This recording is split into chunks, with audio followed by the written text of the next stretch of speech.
दोस्तों comment box में लिखना जय माता दी।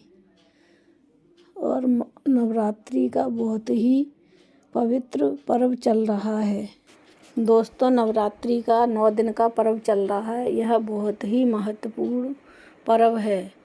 इस नवरात्रि में 9 कन्याओं को हम लोग कन्याओं को घर पे बुलाकर भोजन कराते हैं और कन्याओं को पूजन करते हैं। इससे माता रानी बड़ी प्रसन्न होती हैं और कन्याओं का पूजन करने से घर में सुख संपत्ति सब आती है माता की दया से। और कुंडली में अगर मंगल दोष है, शनि दोष है, वह भी कन्या का पूजन करने से समाप्त हो जाता है। इसलिए माता आदिशक्ति भवानी की पूजा कन्या पूजा है। इनको आदि कुमारी कहते हैं। ये बड़ी जल्दी ही प्रसन्न हो जाती हैं। इसलिए माता की कन्याओं की 9 दिन पूजा करें। 9 दिन बाद कन्याओं को घर पर बुलाकर और कन्याओं की पूजा करनी चाहिए। तो इस बार दोस्तों माता रानी हाथी पर सवार होकर आ रही हैं। जब माता जी हाथी पर सवार होकर आती हैं तब बहुत ही शुभ संकेत होते हैं। तो बता दें दोस्त, इस बार नवरात्रि 15 अक्टूबर 2023 को शुरू होंगी। 15 अक्टूबर 2023 को शुरू होंगी और 23 अक्टूबर को इनका समाप्त है। उस दिन जो माता की स्थापना करते हैं वह 23 अक्टूबर को सोमवार को माँ का पूजन करना चाहिए। और पूजन करने के बाद कन्याओं को बुलाकर उनको पूजन करें और माँ को चुनरी सब चूड़ी उड़ाकर उनसे क्षमा याचना करनी चाहिए और सामर्थ्य के अनुसार उन्हें दक्षिणा देना चाहिए। और दोस्तों बता दें 22 तारीख की अष्टमी है और 23 तारीख की 23 अक्टूबर की नवमी है। तो 22 तारीख की अष्टमी है। इस दिन भी कन्याओं का पूजन करके उन्हें भोजन खिला सकते हैं और नवमी के दिन भी कन्याओं को घर पे बुलाकर उनका पूजन करके और उन्हें भोजन खिलाकर और दक्षिणा देकर उनकी विदा कर सकते हैं। और दोस्तों बता दें कि मंगलवार को 24 अक्टूबर को ही जवारों का विसर्जन होगा, क्योंकि माता का पूजन 23 अक्टूबर को है। और बता दें कि 8 दिन की जब माता आती हैं तब ज़्यादा शुभ नहीं होती और माना जाता है 9 दिन की माता शुभ होती हैं। अगर कभी माता 10 दिन की आती हैं तो और ही शुभ होती हैं। 10 दिन की माता बहुत ही शुभ होती हैं। तो यह नवरात्रि बड़ी पवित्र और शुभ है। तो आइए दोस्तों हम आपको बताते हैं। तो बता दें दोस्त 9 दिन में जो माता आती हैं, माता का 9 दिन माँ वैष्णो का रूप होता है। इसमें सबसे महत्वपूर्ण बात यह है कि कन्याओं का पूजन जरूर करना चाहिए, क्योंकि कन्या बड़ी कोमल और नाजुक होती हैं। वैष्णो माता का स्वरूप कन्या में ही है। उन्होंने कन्याओं का पूजन जरूर करना चाहिए। कन्या बड़ी ही कोमल और दयालु होती है। माँ वैष्णो का पूजन कन्या के रूप में ही होता है। इसलिए नवमी के दिन 9 कन्याओं को बुलाकर और अपने हाथों से उनका पूजन करें और यह करने से माता बड़ी प्रसन्न होती हैं। आपको पता होगा कन्याओं का पूजन जैसे माना जाता है, कन्या छोटी हो या बड़ी, कन्या माता का स्वरूप है, माता वैष्णो का ही रूप है। इसलिए कन्याओं का पूजन जरूर करना चाहिए और घर पर बुलाकर कन्याओं का जरूर पूजन करें। दोस्तों बता दें कन्याओं को घर पे बुलाकर उनका पूजन करना चाहिए और उनसे आशीर्वाद लेना चाहिए। जब कन्याओं को हम लोग गिफ्ट देते हैं और कन्या खुश होकर आपको आशीर्वाद देंगी तो समझो माता वैष्णो ने आपको आशीर्वाद दिया है। वे आपके ऊपर अत्यंत प्रसन्न हुई हैं। इसलिए हम लोग कन्याओं को कुछ न कुछ गिफ्ट देते हैं जिससे कन्याएं खुश हो जाएं। और कहा जाता है कन्या साक्षात माता वैष्णो का ही रूप है। इसलिए कन्याओं का पूजन जरूर करना चाहिए और कन्याओं को कभी भी सताना नहीं चाहिए। कन्या पूजन करने से बहुत ही घर में लाभ होता है। हजारों तीर्थ करने से, हजारों यज्ञ करवाने से, हजारों हवन करवाने से जो फल प्राप्त नहीं होता वह एक कन्या पूजन से प्राप्त हो जाता है। इसलिए अपने घर में नवरात्रि के दिन छोटी छोटी कन्याओं को बुलाकर उनका पूजन करें और उनको सामर्थ्य के अनुसार दक्षिणा देकर उन्हें खुश होकर घर से विदा करें। आइए दोस्तों, कन्याओं का पूजन कैसे किया जाता है तो बताते हैं। छोटी छोटी कन्याओं को अपने घर पकड़कर ले आना है।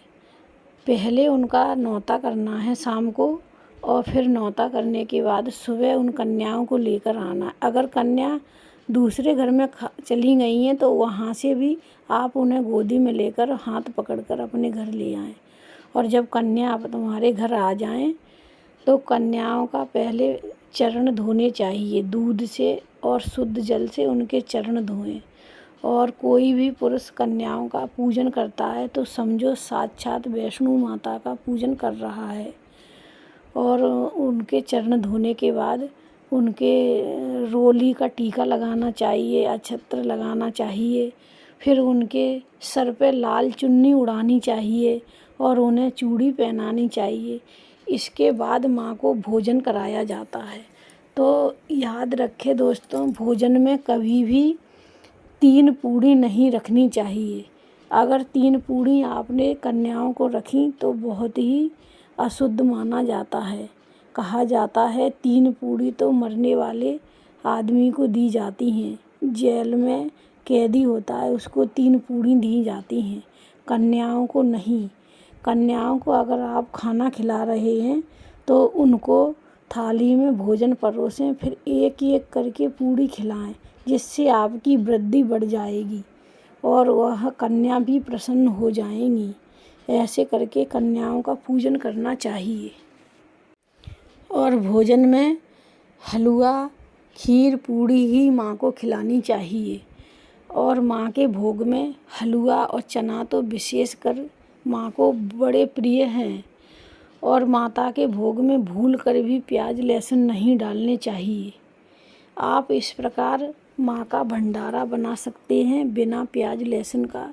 बड़ा स्वादिष्ट भोग बनता है और उस भोग को कन्याओं को ज़रूर खिलाना चाहिए।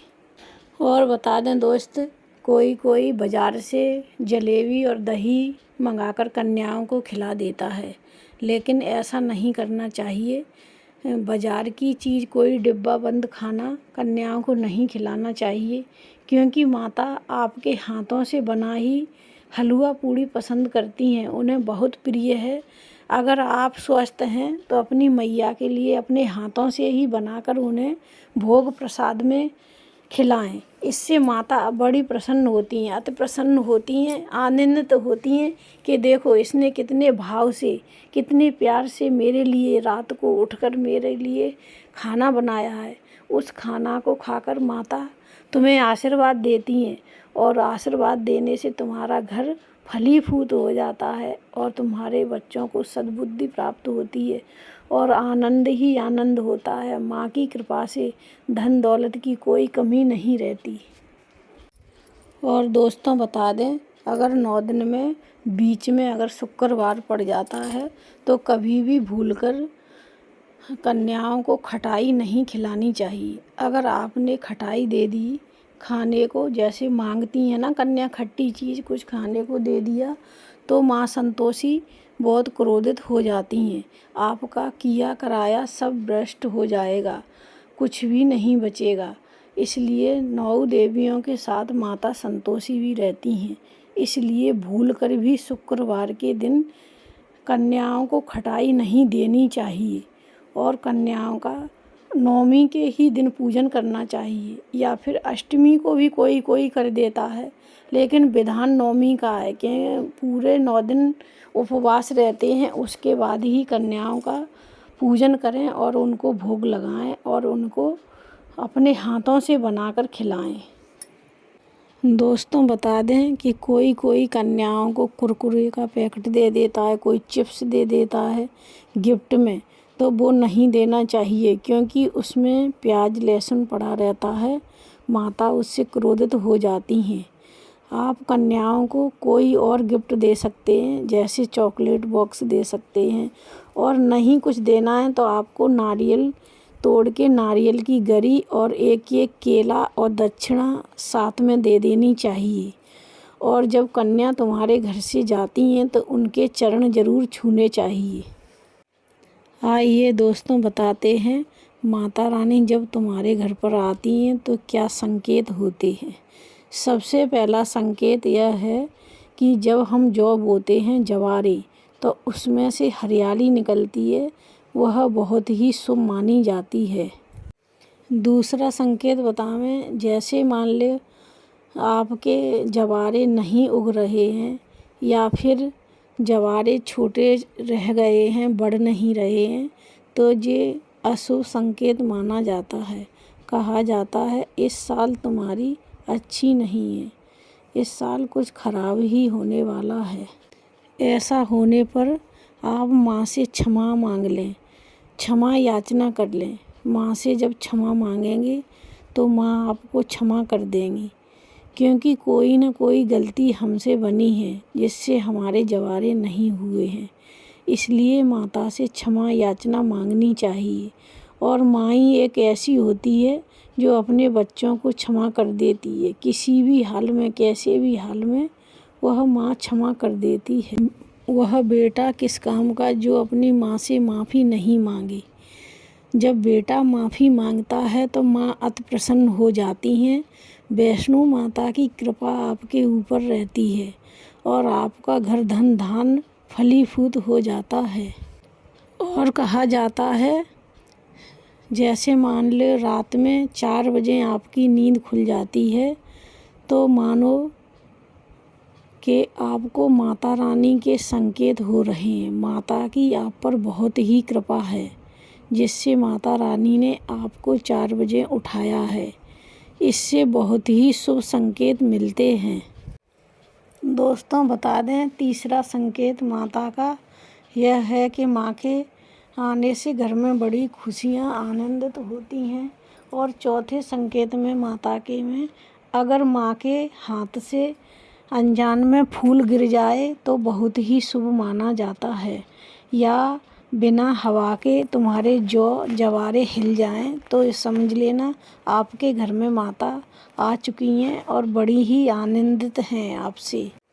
माना जाता है अगर आप हवन कर रहे हैं तो हवन का धुआं बहुत ज़्यादा बढ़ जाए तो आपको समझ लेना चाहिए आपके घर से नकारात्मक जा रही है और लक्ष्मी माता बहुत ही प्रसन्न होकर आपके घर में प्रवेश कर रही हैं, ऐसा माना जाता। पूजा करते समय धुआं को बहुत ज़्यादा आना, यह संकेत बहुत अच्छे दर्शाते हैं। दोस्तों नंबर 5, अगर नवरात्रि के दिनों में आपके दरवाजे पर गाय आ जाती है तो बहुत ही शुभ माना जाता है। कहा जाता है गाय का आना साक्षात देवी का आना ही होता है। इसलिए गाय को कुमकुम का तिलक लगाकर उसे रोटी ज़रूर खिलानी चाहिए। ऐसा करने से माँ भगवती बहुत ही शीघ्र प्रसन्न हो जाती हैं। नंबर 6 दोस्तों, अगर सपने में आपको शेर दिखाई देता है या फिर आपको कोई भी माँ दिखाई देती हैं तो माना जाता है माँ आप पर अत्यंत प्रसन्न है। अब आपके घर में शत्रुओं का नाश होने वाला है और शीघ्र ही आपके दुश्मन भाग जाएंगे। इस प्रकार माता बड़ी ही प्रसन्न हो जाती हैं आपकी भक्ति से। नंबर 7 दोस्तों, अगर आपको सुबह सुबह छोटी सी कन्या लाल वस्त्र पहने दिखाई दे जाए तो समझ लेना चाहिए आपके घर में माँ दुर्गे का वास है और आप अत्यंत माता आप पर प्रसन्न हैं। और उस कन्या के पैर छूने चाहिए और ऐसा करने से माँ भगवती बड़ी ही प्रसन्न होती हैं। और कन्या जब वह छोटी तुम्हारे घर में आ जाए तो उसके दूध से चरण धोकर उसका पूजन करना चाहिए। नंबर 8, अगर आपके घर में उल्लू आ जाए तो आपको नवरात्रि में माना जाता है साक्षात लक्ष्मी माता का आगमन हो गया, क्योंकि लक्ष्मी माता का वाहन उल्लू है और अब आपके घर में लक्ष्मी माता का आगमन हो गया है। अब आपको कोई नहीं रोक सकता करोड़पति बनने से, माँ की कृपा आप पर हो गई है। दोस्तों, नंबर 2, अगर सुबह सुबह आपको घंटियों की आवाज़ सुनाई दे जाए या फिर किसी शंख की आवाज़ सुनाई दे जाए या फिर आपको कोई माँ का भजन सुनाई दे जाए, तो आपको अत्यंत ही प्रसन्न होना चाहिए, क्योंकि माता रानी आप पर अत्यंत प्रसन्न है, आपकी भक्ति से बहुत ही प्रसन्न है। दोस्तों, बता दें, नवरात्रि के दिन अगर काली चींटियाँ लाइन लगाकर निकलती हैं तो बहुत ही शुभ माना जाता है। कहा जाता है चींटियों का घर में प्रवेश होना लक्ष्मी का स्वरूप माना गया है और माँ दुर्गे बहुत प्रसन्न हैं। और अगर पूजा करते समय कहीं छिपकली आपको दिखाई दे जाए या मंदिर में चली जाए तो यह बहुत ही शुभ माना जाता है। इससे माँ भगवती बहुत ही प्रसन्न होती हैं। माना जाता है यदि मंदिर में छिपकली चली जाए तो साक्षात माँ वैष्णो का स्वरूप माना गया है। शास्त्रों में कहा जाता है पूजा करते समय छिपकली दिखना माँ दुर्गा का स्वरूप ही माना जाता है। तो इससे माता आप पर बहुत प्रसन्न होती हैं और आप पर माँ की बड़ी कृपा बनी रहती है। तो दोस्तों, यह हमारा आज का वीडियो है। इस वीडियो के लिए एक लाइक तो ज़रूर ही बनता है। धन्यवाद। और कमेंट बॉक्स में लिखना जय माता दी, जय माता दी।